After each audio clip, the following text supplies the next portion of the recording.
जय मसीह की। परमेश्वर के नाम से मैं आप सबों को अभिवादन करती हूँ और प्रभु की बड़ी महिमा है कि उसने ये मौका दिया कि आप सबों के सामने आकर आपके कलीसिया में आकर परमेश्वर की सेवा करने का ये मौका मिला है। मैं प्रभु के नाम में धन्यवाद देती हूँ और योशुआ पास्टर का भी बहुत धन्यवाद है कि आपने हमें यहाँ पर आने के लिए न्योता दिया। हम बहुत शुक्रगुजार है कि परमेश्वर की ओर से हमें ये न्योता मिला है और प्रभु की महिमा हमारी ओर से होने पाए। रविदास भाई का भी मैं धन्यवाद देती हूँ कि वो एक जरिया बने, तो प्रभु परमेश्वर उनको बहुत ब्लेस करे। और आप सभी जन जो परमेश्वर के बेटे और बेटियां हैं, मैं आप सबों को परमेश्वर के नाम से मैं आप सबों को अभिवादन करती हूँ कि परमेश्वर आपसे बहुत प्रेम करते हैं, है ना? कहिए कि परमेश्वर मुझसे बहुत प्रेम करते हैं। सारी दुनिया से ज्यादा परमेश्वर मुझसे प्रेम करते हैं। सारी दुनिया से ज्यादा इस दुनिया में कोई ऐसा नहीं है जैसा परमेश्वर मुझसे प्रेम करते हैं। बोलिए बोलिए बोलिए, जैसे आप बोलोगे वैसा फील हो जाए। हालेलुया।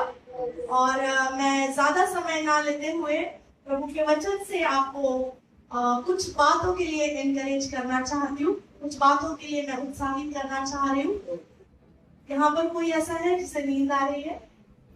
अगर नींद आ गई तो हाथ ऊपर कर लेना। हाँ, तो मैं समझ जाऊंगी कि अब मुझे बंद करना है, मुझे खत्म करना है। ठीक है, ठीक है ना? अगर नींद आ गई तो हाथ ऊपर कर लेना, कोई दिक्कत नहीं, मैं शांत हो जाऊंगी फिर। Praise the Lord. मैं समझती हूँ कि आप सभी लोग थके हारे अपने कामकाज से पूरे दिन भर में आप बहुत कुछ कर अपने कामों में बच्चों के साथ घर के काम वो सब कर भी परमेश्वर की उपस्थिति में आना ये बहुत ही आनंद की बात है ना? इतने रात हो गई है, 12 बज रहे हैं और फिर भी आप परमेश्वर के भवन में पाए जा रहे हो। प्रभु आपसे बहुत प्रसन्न है। मैं आपको कहना चाह रही हूँ, परमेश्वर आपसे बहुत प्रसन्न है। जब हम परमेश्वर के भवन को आदर देते हैं, परमेश्वर के वचन को आदर देते हैं, उस समय में खुदावन बहुत आनंदित होता है ना?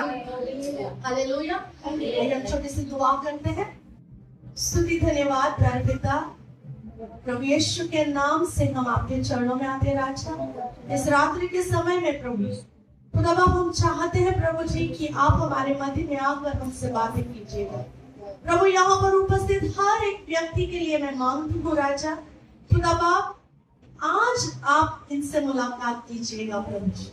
ये समय प्रभु जो आपने हमें दिया है, जब हम आपके करीब आए हैं प्रभु, आपके घर में आए हैं प्रभु जी, खुदा बाप के घर में जो भी आता है वो कोई भी खाली हाथ नहीं लौटता।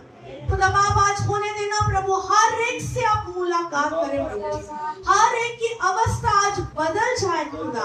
प्रभु जैसे अवस्था से आए हैं, आज यहाँ से जाते समय प्रभु जी उनकी अवस्था बदली हुई अवस्था होने पाए राजा। एक मुलाकात, एक एनकाउंटर आपकी ओर से, स्वर्ग की ओर से मैं मांगती हूँ राजा। खुदा आज प्रभु तेरे बेटे से, तेरी बेटी से बात करना प्रभु। कोई भी आज अछुआ यहाँ से ना जाने पाए राजा।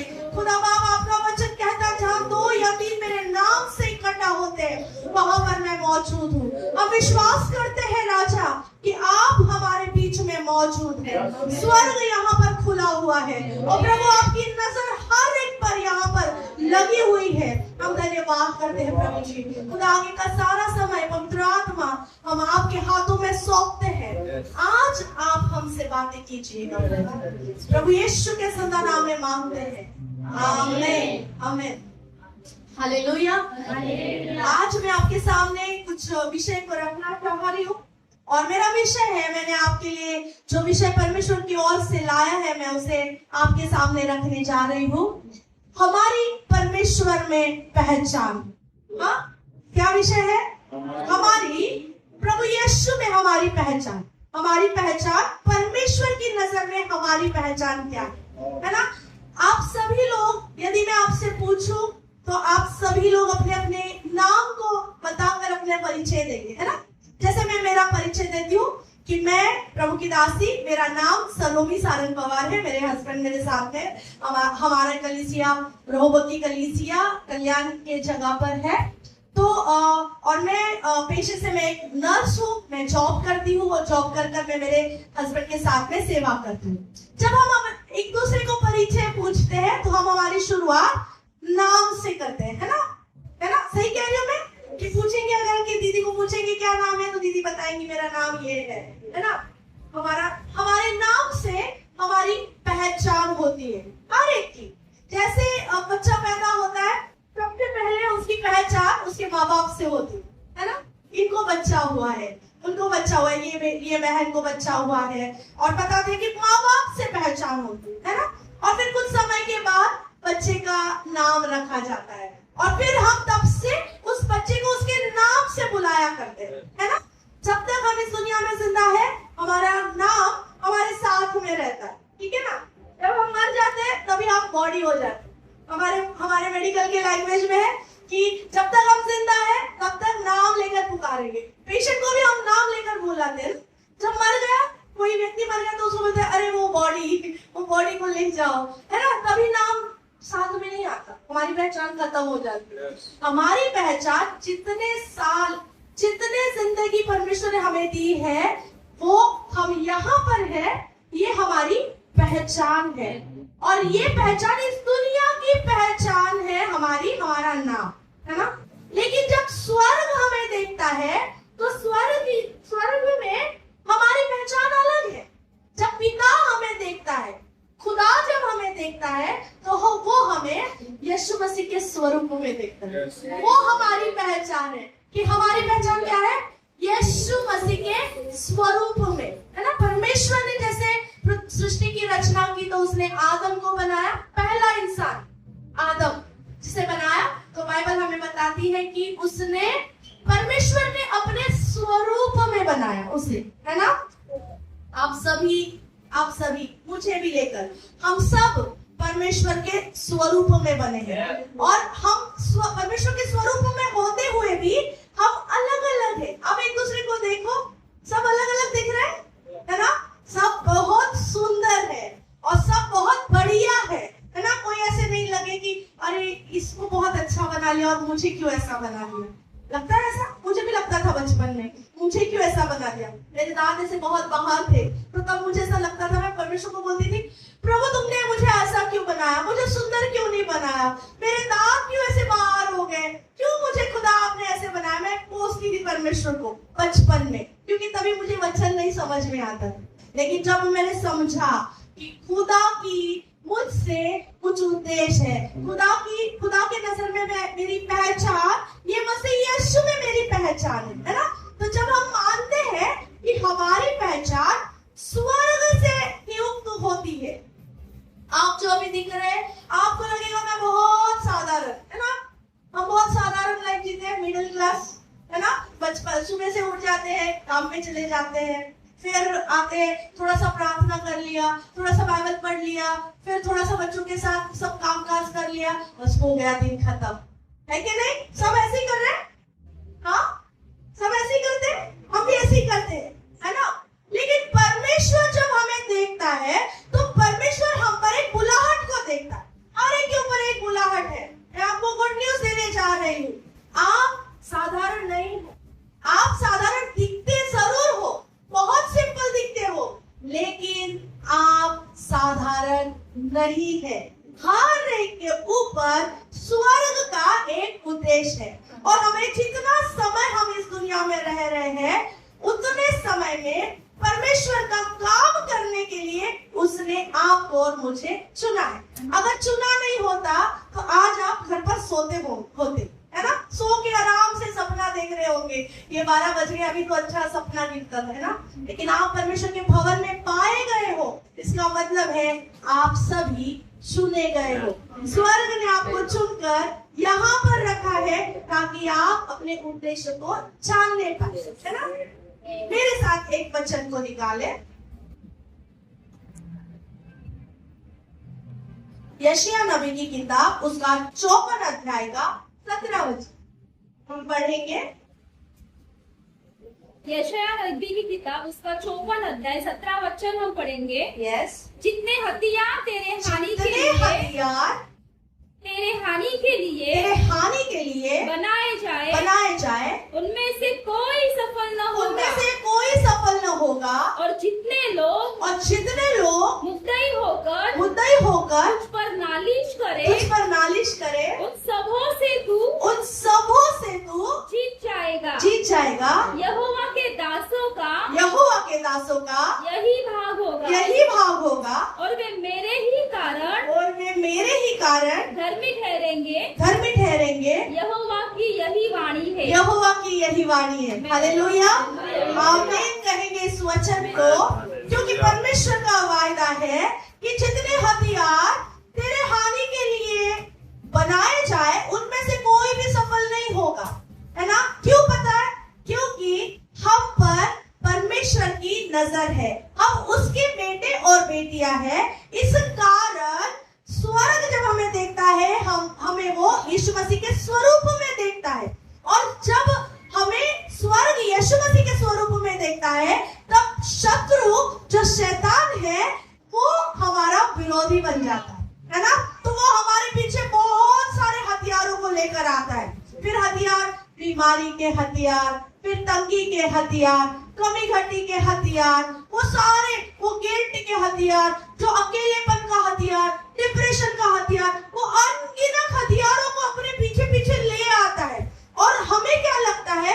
हम तो हारे हुए हैं, बस अब खत्म हो गया, अब जिंदगी में कुछ हो नहीं सकता, अब जॉब चला गया, और पैसे की दिक्कत हो रही है, बीमारी जा नहीं रही है। ऐसे अनगिनत चीजों को हमारे जिंदगी में ले आता है। क्यों पता है? ताकि हम परमेश्वर की ओर से हमारी आइडेंटिटी को जाने नहीं। लेकिन जब हमें पता चला है कि हम कौन है, हम परमेश्वर के बेटा है, हम परमेश्वर की बेटी है, तो हम क्या करेंगे?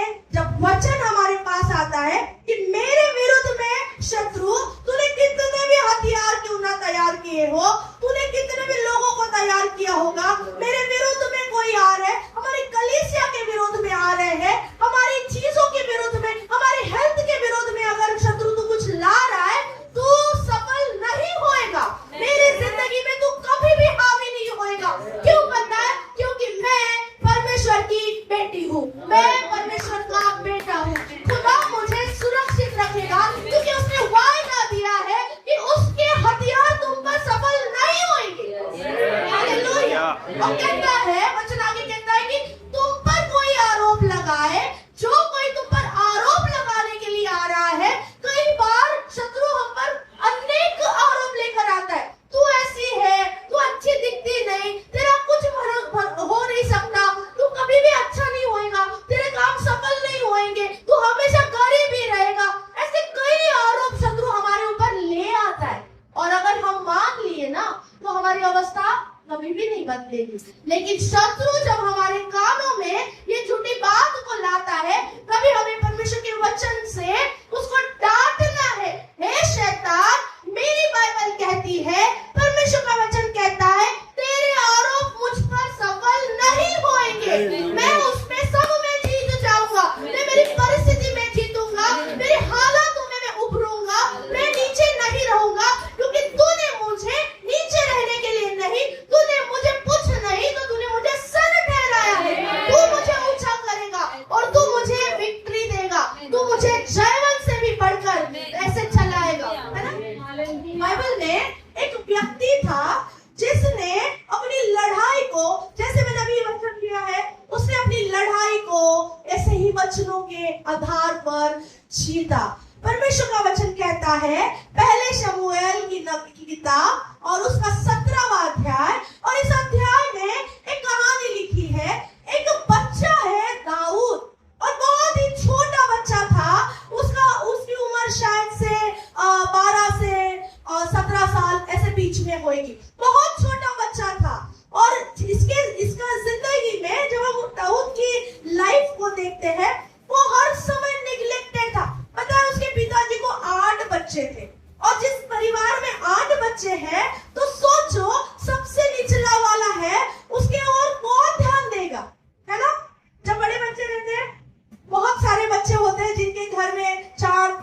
भाई होते हैं, भाई बहन होते हैं, उनको पता होगा जो मैं कह रही हूँ कि जब बड़ी बहन या बड़ा भाई रहता है वो छोटे बच्चों को संभालते हैं, है ना, 4-5 बच्चे।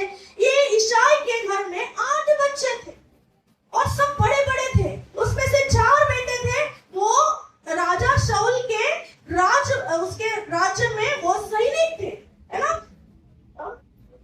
गवर्नमेंट सर्वेंट थे। यस, वो 4 जो भाई थे वो राजा शाऊल था उस जमाने में बड़ा ही अभिषिक्त प्रभु की ओर से चुना हुआ राजा था। और उसके राज दरबार में ये जो यिशै जो व्यक्ति था उसके बेटे 4 बेटे आर्मी में थे, राजा के मिलिट्री सेना में थे। और दाऊद उसमें सबसे छोटा लड़का था। इसके लिए दाऊद को क्या किया था, उसको कुछ काम दिए थे, उसके पिताजी ने काम दिए थे कि थोड़े से जो भेड़ बकरियां है उन्हें चरा, है ना, तुझसे कोई और काम नहीं होएगा, तू बहुत बच्चा है, अभी तू बहुत छोटा है, तो एक काम कर, ये भेड़ बकरियों को चराने का काम उसको दिया था। लेकिन दाऊद जब बचपन से ही था, छोटा ही था, तो वो अकेला भी था, तब भी परमेश्वर की उपस्थिति से घिरा हुआ था। उस पर परमेश्वर का आत्मा था, उस पर परमेश्वर की नजर थी, स्वर्ग की नजर उस पर थी। इसके लिए वो कहता है, हम वचन को पढ़ेंगे, 1 शमूएल उसका 17 अध्याय। और इसमें जब ये एक पलिश थी, गोलियत नाम का एक पलिश थी, जब अब 17 अध्याय का 12 वचन पढ़िएगा। 1 शमूएल उसका 17 अध्याय 12 वचन। Yes. दाऊद शाऊल की छावनी में, दाऊद यहूदा के बेथलेम के उस Yes. एफ्राती पुरुष का पुत्र था जिसका नाम यिशै था। Yes. और उसके 8 पुत्र थे।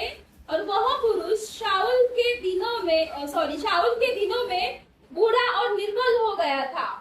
यिशै के यहाँ पर हम देख रहे हैं कि शाऊल राजा था और दाऊद को जब उसके पिताजी ने उसके भाइयों की सुधि लेने के लिए टिफिन लेकर भेजा था कि जा अपने भाइयों को टिफिन लेकर जा, और बेचारा बड़ा आज्ञाकारी बेटा, और अपना वो टिफिन लेकर अपने भाइयों को, 3 भाई वहां पर मिलिट्री में थे, तो उनके लिए वो टिफिन लेकर गया था।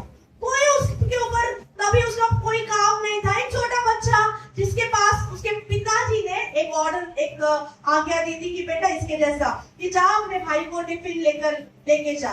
जब वो वहां पर जाता है तो पता है क्या देखता है, एक 9 फीट का व्यक्ति जो सोल्जर है, गोलियत उसका नाम है, वो इजराइल की सेना को ललकार रहा है, अरे आओ, कोई है क्या तुम्हारे पास, मुझसे लड़ने के लिए कोई है क्या, आओ भेजो उसको, मेरे पास भेजो। और सब लोग डर गए, क्योंकि उसने बोला कि मैं अगर जो कोई मुझसे जीतेगा तो हम सब उसको सरेंडर कर देंगे, लेकिन अगर मैंने किसी को मारा तो इजरायली लोग सारे बंदी में चले जाएंगे। और सब इजरायली परमेश्वर के जन सब डर गए कि अभी हमारा क्या होगा, अभी कैसे हम इससे लड़ने पाएंगे। और दाऊद वहां पर जाकर देखता है ये कौन है जो इतना जोर जोर से चिल्ला रहा है। पता है बाइबल कहती है 40 दिन वो चिल्ला रहा था, 40 दिन से वो ढूंढ रहा है, कोई है क्या मुझसे लड़ने के लिए, कोई है क्या।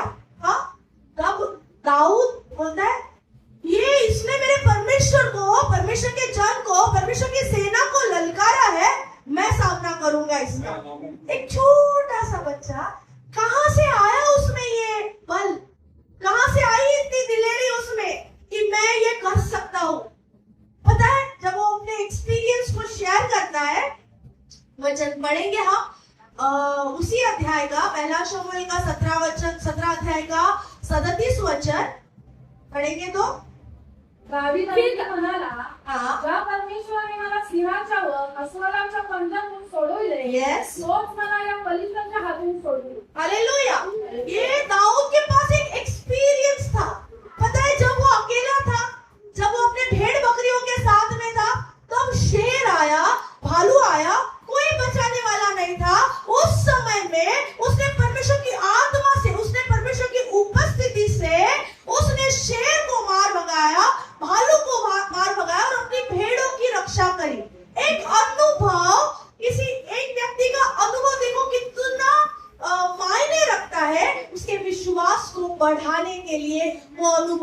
जीवन में काम किया। जब हम देखते हैं शाऊल राजा को कहते हैं, वो राजा को बोलता है मैं इसको मारूंगा। शाऊल राजा बोलता है अच्छा ठीक है, परमेश्वर तुझे ब्लेस करे, चल तू करना जा रहा है तो चल ठीक है, ये ले ले, मेरा सारा हथियार ले ले, ये टोप ले ले। वो सब उसने पहना। इस अध्याय को आप घर पे जाकर पढ़ना, क्योंकि बहुत बड़ा अध्याय 58 वचन है, उसमें बहुत बड़ा अध्याय, इसलिए मैं छोटे छोटे में बता रही हूँ कि वो कहता है, शाऊल राजा कहता है ये ले, तुझे युद्ध में जाना है ना तो ये सब पहन ले। उसने टोप पहना, वो सारा वजन। अब ये बच्चे को अगर आज बेटा ये इधर खड़े हो जाओ, कितने साल का है आप? कितने साल का? 16 अच्छा, ये थोड़े से बड़े लग रहे हैं, ठीक है, लेकिन मतलब इनके जैसा दाऊद था 13-14 साल का। और इसके अभी समझो कि इसके ऊपर अगर हम 4 किलो का टोप और फिर इधर लोखंड के सब दे दे, वो सारे हथियार दे दे, तो वचन कहता है कि वो चल ही नहीं पा रहा है। दाऊद कहता है इतना वजन मेरे पे दे दिया कि मैं अभी चल ही नहीं पा रहा हूँ। तो उसने वो सारी चीजें निकाल कर रख दी। उसने वो सारी चीजें, वो बोला कि ये हथियार, ये आपके हथियार शाऊल राजा, ये आपके हथियार मेरे काम के नहीं है। मेरे लिए तो परमेश्वर का वचन ही काफी है, मेरे लिए परमेश्वर का एक शब्द ही काफी है, मेरे लिए उसकी उपस्थिति काफी है, मेरे लिए उसका होना काफी है। मुझे ये हथियारों की जरूरत नहीं, मुझे खुदा की उपस्थिति की जरूरत है। जब वो मेरे साथ अकेले में था, वही परमेश्वर आज भी मेरे साथ है। यदि वहां पर वो जगह में जंगल में सिंह को मारते समय वो मेरे साथ था, भालू को मारते समय वो मेरे साथ था, तो आज ये खतरा रहित फलिश्ती इससे भी मारने के लिए मेरा परमेश्वर सामर्थ्य है। उसने अपने एक्सपीरियंस, अपने अनुभव को उसने संभाल के रखा। कई बार लोगों की टेस्टमनी हमारे जीवन में काम नहीं करती। जब लोग टेस्टमनी देते हैं हम बोर हो जाते हैं, तो तेरे क्या बात कर रहा है, अरे घंटों बता रहा है, अरे कितनी चीजें बता रहा है। जब लोग गवाही देते हैं, लोगों की गवाहियां बड़ी हो जाती, मैं यहाँ आ गई, फिर मैंने वहां गई, फिर ऐसा हुआ, फिर मेरे साथ ऐसा हुआ, और हम कंटाल जाते हैं। अरे कितना बता रही है यार, ये कितना बोल रहे, अरे शॉर्ट करो, तुम्हारी गवाही को शॉर्ट करो, कितना बड़ा बड़ा बता रहे। जिसका अनुभव होता है, जिससे मराठी मध्ये होते ना, ज्याचा जळतं त्यालाच कळतं, है ना। जो जिस परिस्थिति से गुजर रहा होता है उससे पता होता है कि मेरे हालातों में कैसे मेरे परमेश्वर ने मेरा विकास किया, है ना।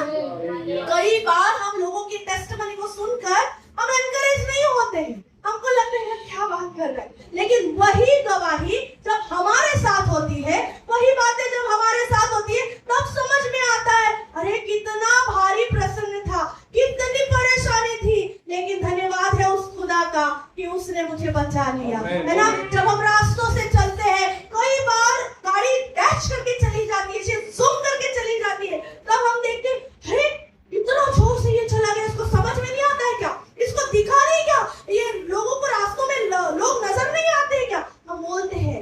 लेकिन कई बार परमेश्वर हमें बहुत सुरक्षित रखता है, परमेश्वर हमें टर्न कर देता है ताकि हम उस गाड़ी के नीचे ना आए, ताकि शत्रु ने जो हथियार हमारे लिए रखे हैं, शत्रु ने जो एक्सीडेंट हमारे लिए लाया था, वो खुदा ने अपने दूतों को भेज के हमें टर्न करके हमें सेव कर दिया। हालेलुया। यहाँ पर हम देख रहे हैं कि वचन हम पढ़ेंगे, मेरे साथ आप पहले शमूएल उसका 17 अध्याय और 46-47 वचन पढ़िएगा। आप सभी पढ़िएगा अपनी अपनी बाइबल में। आज के दिन यहोवा तुझको मेरे हाथ में कर देगा और मैं तुझको मारूंगा और तेरा सिर तेरे धड़ से अलग करूंगा। दाऊद यहाँ पर कह रहा है, दाऊद एक प्रोफेसी कर रहा है, दाऊद भविष्यवाणी कर रहा है, कह रहा है कि तू कैसा भी क्यों ना हो, तू कितना भी बड़ा क्यों ना हो, तू कितना भी बलशाली क्यों ना हो, लेकिन जब तू मेरे सामने आएगा, मैं परमेश्वर के सामर्थ से तुझे मारूंगा और आज तेरा दिन खत्म होएगा, आज तेरे प्लान्स खत्म हो जाएंगे, आज तेरे सारे हथियार तेरे साथ ही खत्म हो जाएंगे। कहता है 47 वचन बोलता है, संग्राम तो यहोवा का है और वही तुम्हें हमारे हाथ कर देगा। युद्ध तो यहोवा का है। वचन कहता है युद्ध तो यहोवा का है। आपकी जिंदगी में जितने परेशानियां आप झेल रहे हैं, युद्ध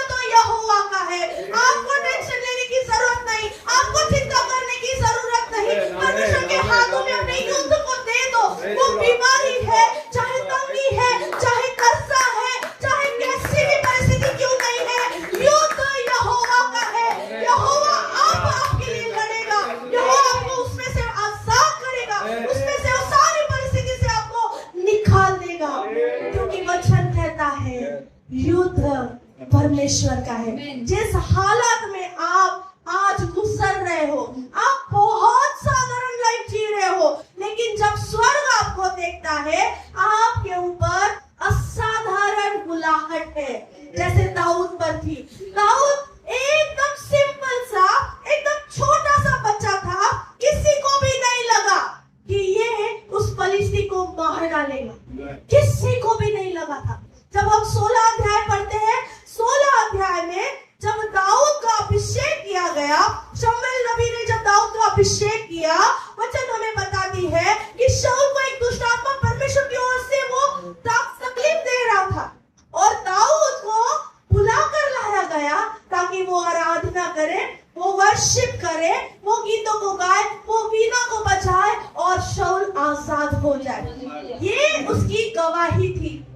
एक साधारण लड़का, एक छोटा सा वर्शिपर, एक परमेश्वर के जो जन थे, इजरायली लोग थे।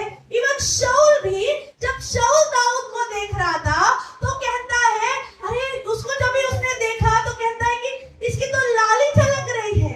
इतना छोटा, एकदम कौला, एकदम नाजुक ऐसा बच्चा था दाऊद, एकदम साधारण। किसी को भी ऐसा सपने में भी किसी ने सोचा नहीं होगा कि ये 9 फीट के गोलियत को मार सकेगा।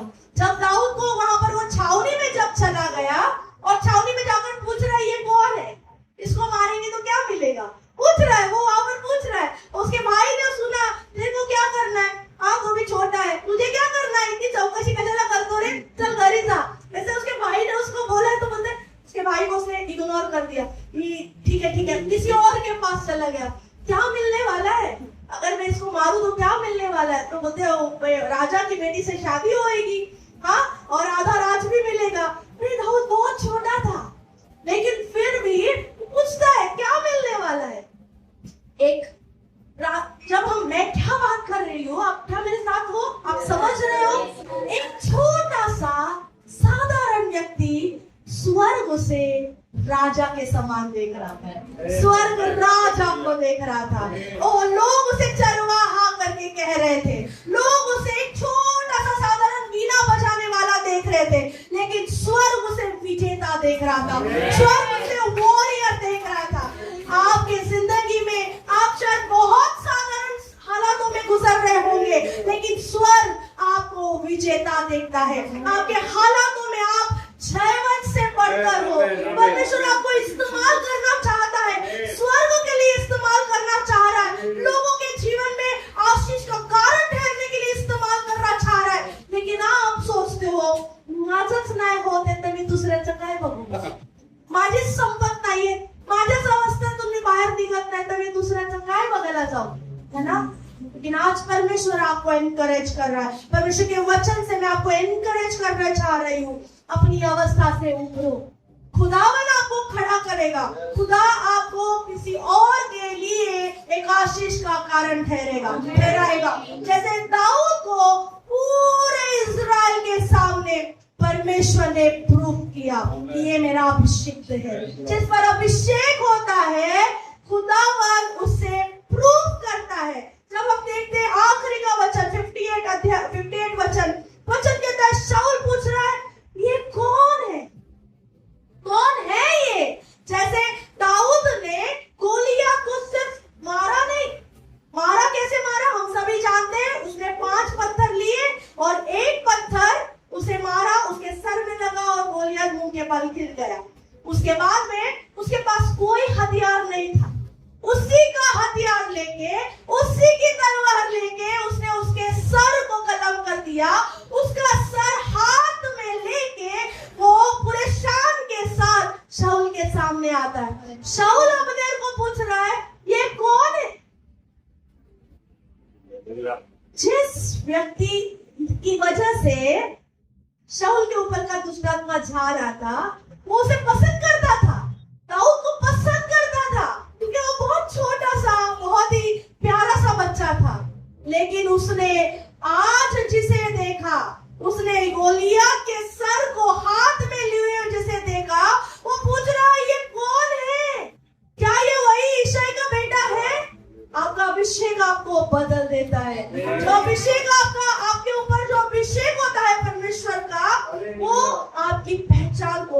सिद्ध करता है। ये दाऊद के ऊपर जो अभिषेक था, उस अभिषेक के द्वारा उसने उस इतने बड़े गोलियत को मार गिराया। हालेलुया। इसकी वजह से हुआ, परमेश्वर के अभिषेक की वजह से। खुदावन का अभिषेक जिस पर आता है, जिस पर पवित्र आत्मा उतर आता है, वचन कहता है प्रेरितों के काम पहला अध्याय 8वां वचन कि जब पवित्र आत्मा तुम पर आएगा तुम सामर्थ को पाओगे। और सामर्थ किस लिए है? तुम यरूशलेम, यहूदिया, सामरिया और पृथ्वी की छोर तक मेरे गवाह ठहरोगे।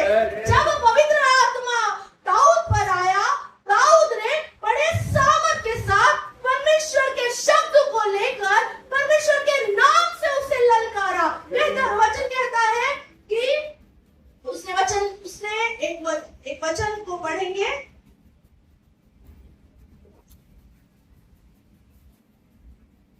हाँ, 47 वचन कहता है, यह समस्त मंडली जान लेगी कि यहोवा तलवार या भाले के द्वारा जयवंत नहीं करता, इसलिए इस संग्राम तो यहोवा का है और वही तुम्हें हमारे हाथ में कर देगा। वचन कहता है कि तुम तलवार के साथ आए हो, तुम भाले के साथ आए हो, लेकिन यहोवा तलवार और भाले से लड़ाई नहीं करता।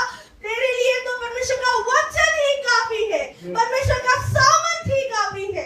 तभी यहाँ पर जब देखते हैं हम कि उसने उस सामर्थ के द्वारा, उस अनुभव के द्वारा, दाऊद के पास परमेश्वर का एक गहरा अनुभव था। वचन जैसे वचन से का तेज कहता है ना कि मैं मौत के मुंह से भी जाऊं, मृत्यू छायेच्या तरी तुम जरी मी जात असलो तरी अरिष्टात घाबरणार नाही, कारण तू माझ्या सोबत आहे, तुझी आगली व तुझी काठी मला धीर देतात, है ना। तो एक अनुभव उसके पास था, एक एक्सपीरियंस उसके पास था कि कैसे खुदा ने मुझे तब चुना था, तब वो मेरे साथ था जब मेरे साथ में कोई नहीं था, ना मेरे पापा थे, ना मेरे भाई थे।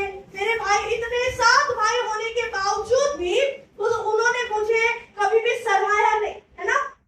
लेकिन परमेश्वर का अभिषेक जिस पर परमेश्वर की बुलाहट होती है, चाहे लोग आपको निग्लेक्ट करे, चाहे लोग आपको नजरअंदाज कर दे, चाहे लोग आपको इग्नोर करे, लेकिन फिर भी जिसे खुदा उठाना चाहे खुदा उसे उठा कर रहता है। परमेश्वर उसे ऊंचा करने कर ही रहता है। आप सभी लोगों को मैं आज एनकरेज करना चाहती हूँ, आप सबके लिए परमेश्वर के पास प्लान है, प्लान टू प्रॉस्पर, आपके उन्नति के लिए प्लान है। जैसे ही यिर्मयाह 19:11 वचन कहता है कि मेरे पास तुम्हारे लिए प्लान है, और वो प्लान तुम्हारे उन्नति के लिए, तुम्हारे लिए जो मेरे उद्देश्य है, जो मेरे विचार है, वो तुम्हारे भलाई के लिए है।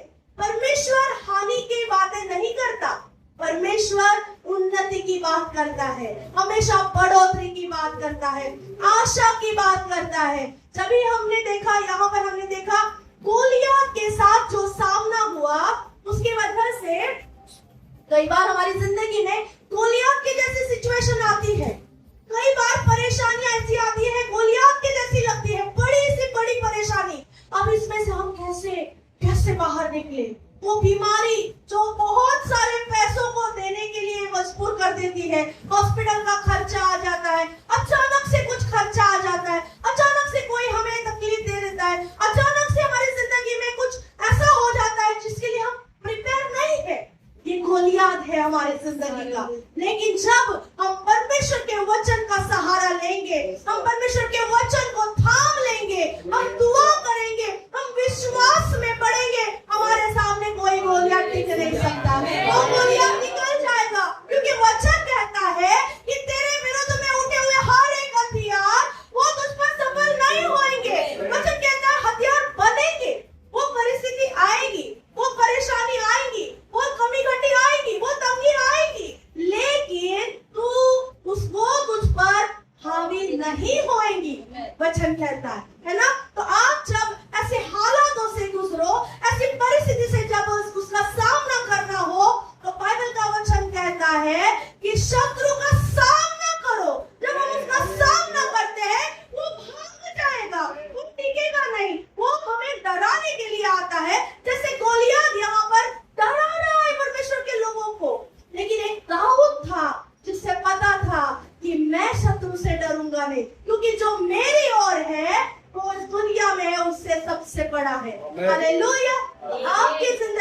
भी आज शायद आप परेशानी से या तंगी से या कोई बीमारी से या हालातों से गुजर रहे होंगे, लेकिन उस पर जब आप परमेश्वर का वचन बोलते हैं वो निकल जाएगी, वो भाग जाएगी, वो बीमारी भाग जाएगी, वो रह नहीं सकती। वो आपको तकलीफ देकर वो सिर्फ आपको डराने के लिए आती है।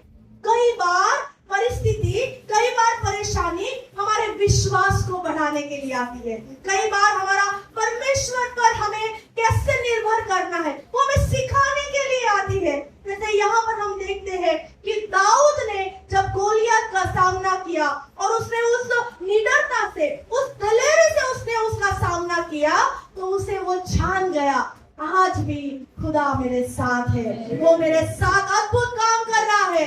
जैसे उसने मुझे अकेले में, मैं जंगल में था तब मुझे कोई नहीं देखा, तब मेरे साथ कोई नहीं था, कोई बताने के लिए नहीं था, कोई मुझे सराहने के लिए नहीं था, कोई शाबाशी देने के लिए नहीं था, लेकिन आज खुदा ने सबके सामने मुझे प्रूफ कर दिया। सभी इस्राएली लोग जान गए कि इसके साथ में परमेश्वर है। आपके साथ भी जब आप ऐसे हालातों से गुजरे, ऐसे परिस्थिति से गुजरे, तो जब आप कैसे उसका सामना करते हो उसके द्वारा आपकी गवाही आ जाती है।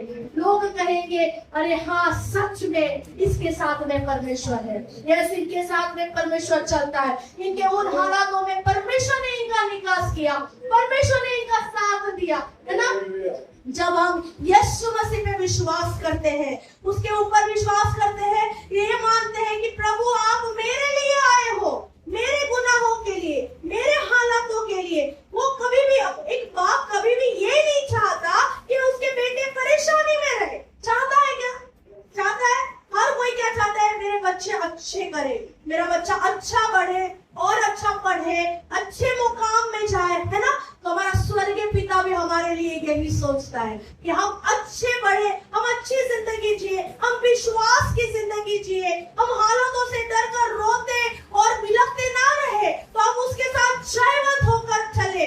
हर हालातों में हम सामना करके हम उस पर विजयी हो जाए। जैसे हमने वचन को अभी पढ़ा कि यहोवा के सेवकों का यही भाग है कि खुदा चाहता है कि हम हर समय एक विजयी जीवन जिए, हम हार के नहीं, बीमारी से या तंगी से या कर्जों से हारा हुआ जिंदगी जीने के लिए परमेश्वर ने हमें नहीं बुलाया। परमेश्वर ने मसीह यीशु में जीने के लिए और अच्छा जीवन जीने के लिए बुलाया है ना। वचन कहता है यूहन्ना का 10:10, चोर आता है चोरी करने, घात करने, नाश करने, लेकिन यीशु आया जीवन देने और बहुतायत का जीवन देने। आज खुदा वही जीवन आपके लिए भी लाया है। जब आप यीशु मसीह को अपने जीवन में ले लेते हो, उसे अपनी लाइफ में जगह दे देते हो कि खुदा मेरा जीवन मेरा नहीं है, मेरा जीवन तेरा है, मेरी मर्जी नहीं तेरी मर्जी मेरे जीवन में पूरी हो, तब जाके पवित्र आत्मा वो हमारी जिंदगी में हमारी परिस्थिति को बदल देता है। वो हमें जयवंत में ले चलता है, वो हमें विक्ट्री में ले चलता है, वो हमारे सारे हालातों के ऊपर उस पर जय देने वाला परमेश्वर है ना। तो आपको क्या करना है? अपनी सारी अवस्था में, चाहे जैसी सिचुएशन आए, कैसी भी कठिन कैसी भी सिचुएशन क्यों न, कोई आप पर अगर आरोप कर रहा है, कोई दोष लगा रहा है कि तुम अच्छी नहीं हो, तुम अच्छा काम नहीं कर पा रही हो, तुम अपना पूरा दे नहीं सकती हो, तुम क्यों ऐसा करते हो। हर आए दिन हम सुनते हैं कि लोग, हमारे घर के लोग हमें दोष लगाते हैं, और कई बार काम की जगह पर हमें दोष लगाया जाता है, कई बार बहुत सारे लोग हमारे पीठ पीछे बहुत सारी बातें करते हैं। लेकिन आज परमेश्वर का वचन आपके पास आ रहा है, आप साधारण नहीं हो, आप परमेश्वर के बेटे और बेटियां हो।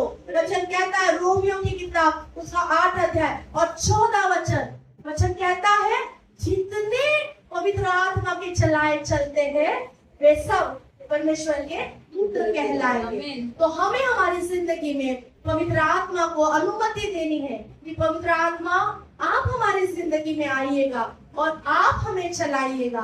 जब हम यीशु मसीह को अपना लेते हैं, पवित्र आत्मा हमारी जिंदगी का सबसे सुंदर हिस्सा बन जाता है। वो हमारी जिंदगी को, हमारी लाइफ को बदल के रख देता है। जो हम पहले करते थे, पहले हम पाप की बातें किया करते थे, पहले हम कई सारी गलत गलत बातें बोला करते होंगे, गॉसिप करते होंगे, किसी के विषय में कुछ बोलते होंगे, किसी के विषय में हमारे मन में कड़वाहट होगी, या किसी के विषय में हम अंदर अंदर घूमते चले जा रहे हैं। लेकिन जब पवित्र आत्मा हमारे अंदर आ जाता है, वो हमें बताता है कि ये तुम गलत हो, तुम यहाँ पर गलत हो, तुम्हें यहाँ बदलने की जरूरत है, तुम्हें यहाँ सुधरने की जरूरत है, तुम्हें वचन पर चलने की जरूरत है। और वो हमारी अगुवाई करता है ना। इस दिनों में यहाँ पर हम जब यहाँ पर इन दिनों में रह रहे हैं, हमें नहीं पता कि इस दुनिया में हम कितने साल रहेंगे, लेकिन आज से लेकर आने वाले अपने परमेश्वर के यीशु मसीह के दोबारा आने तक जितनी जिंदगी हमें दी गई है, वो जिंदगी में हमें परमेश्वर के लिए जीना है, हमें उसके लिए जीना है। उसका जो उद्देश्य है हमारी जिंदगी से, वो क्या है, उसके लिए जीना है हमें। जैसे दाऊद को उसकी जिंदगी में उसे उद्देश्य पता चल गया, जब उसने गोलियत का सामना किया, उसको मार गिराया, उसके बाद में उसे उसका उद्देश्य पता चला कि इस्राएल का राजा होने के लिए उसे चुना गया था। वैसे आपको और मुझे भी स्वर्ग राज के लिए चुना गया है, ताकि हम परमेश्वर के कामों को करें, है ना। हालेलुया। आप मेरे साथ हो। परमेश्वर ने आपको चुना है और चुनकर उसके भवन में रोका है। जब यहाँ से वचन जाता है, वो वचन आपकी जिंदगी को बदल कर रख देता है। जब हमने आज जो वचन को सुना कि जितने हथियार मेरे विरुद्ध में बने हैं, वो कोई भी, उसमें से कोई भी मुझ पर सफल नहीं होंगे। जैसे दाऊद की जिंदगी में हमने देखा कि बहुत सारे हथियार लेकर गोलियत आया था, लेकिन वो दाऊद पर जीत नहीं पाया। दाऊद ने परमेश्वर की आत्मा से, परमेश्वर के वचन के साथ, उस अभिषेक के साथ उसने उसका सामना किया। आप भी अपने जीवन में, आपकी परिस्थिति में हमेशा परमेश्वर के वचन को वो ऊपर स्थान देना, हर दिन प्रतिदिन अपने आप को समर्पित करना कि खुदा तू मेरे जरिए काम कर, तू मेरे जरिए किसी ना किसी को ब्लेस कर, ताकि कोई भी शत्रु के हथियार मुझ पर सफल ना होने पाए। वचन कहता है कि यहाँ इफिसियों का 6 अध्याय का 12 कहता है कि हमारे हथियार ये आत्मिक होने चाहिए, है ना।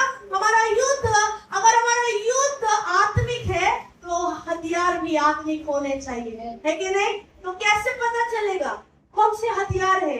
ये वचन हमारे लिए हथियार का काम करता है। हम वचन अगर हमें मालूम है, वचन अगर हमें मालूम है, तो वो वचन हमारी जिंदगी के वो सारे बंधनों को खोल देगा, वो हालातों को बदल देगा, आपको जीवन जीने के लिए वो सहायता करेगा।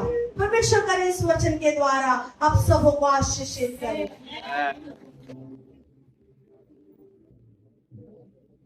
Praise the Lord. Praise the Lord.